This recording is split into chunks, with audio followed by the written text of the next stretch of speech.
a time in the quaint town of Willowbrook, there lived a 13-year-old girl named Ness.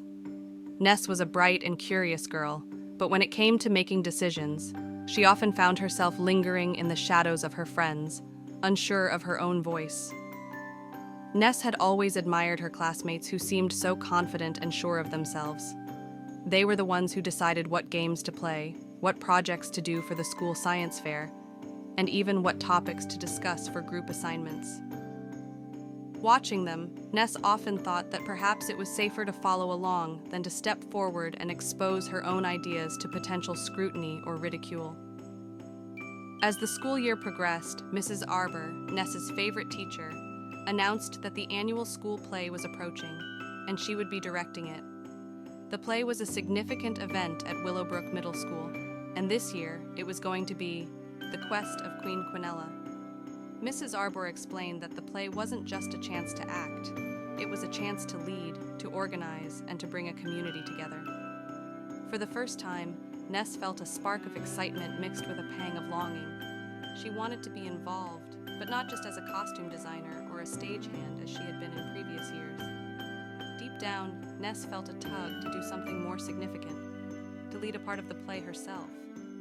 Yet, fear gripped her. The fear of stepping out and perhaps failing in front of everyone. During the auditions, Ness watched as her peers took to the stage, some stumbling over their lines, others delivering them with gusto. Each time someone walked up to audition for a leading role, her heart beat faster, yearning to do the same, yet her feet remained glued to the spot. After the auditions, as everyone was leaving, Mrs. Arbor pulled Ness aside. "You know, Ness, leadership isn't always about being at the front," she said gently. "Sometimes it's about knowing when to take a chance on yourself." Her words struck a chord in Ness. That night, she lay in bed, thinking about Mrs. Arbor's words. She realized that all this time she had been waiting for someone to give her permission to lead, instead of just stepping up and taking the chance herself. The next day, Ness returned to Mrs. Arbor and asked if she could still audition. Surprised, but pleased, Mrs. Arbor agreed. With shaky knees and a voice that was barely a whisper at first, Ness read for the role of the wise old advisor to Queen Quinella. As she spoke, her voice grew steadier, filled with a conviction she didn't know she possessed. To her delight, Ness was cast in the role. Over the following weeks, she threw herself into the role, but more importantly, she threw herself into the leadership opportunities the play presented. She helped coordinate schedules, mediated small disputes among the cast, and even proposed innovative ideas for stage settings.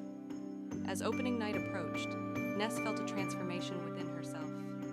The girl who once hesitated to voice an opinion was now confidently giving directions and encouragement. The play was a resounding success, and while Ness's performance was brilliant, what truly shone was her newfound leadership.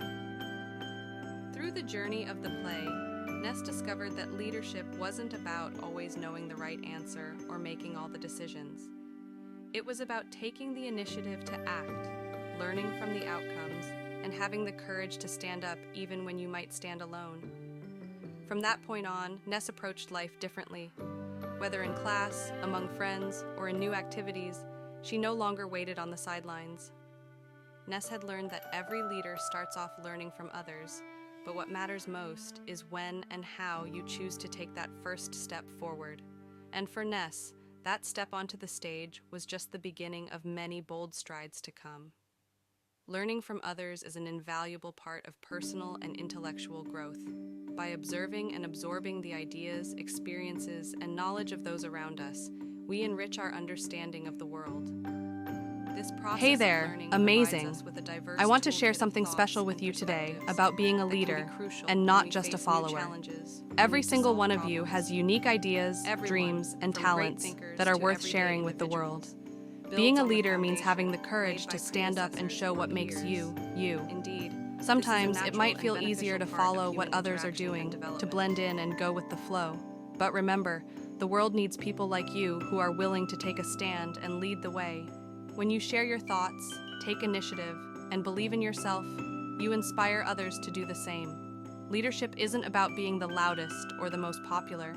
It's about being brave enough to speak up for what's right, to be kind, and to encourage those around you.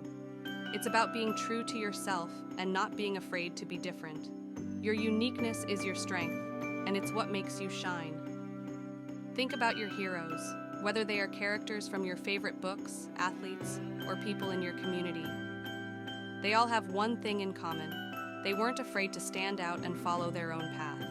They faced challenges, but they believed in themselves and kept going. You have that same strength and potential inside you. So, don't be afraid to be a leader. Be confident in your abilities, share your ideas, and lead with kindness and courage. The world needs your light, your creativity, and your passion. Stand tall, be proud of who you are, and remember, you have the power to make a difference. Keep shining brightly and never be afraid to lead the way.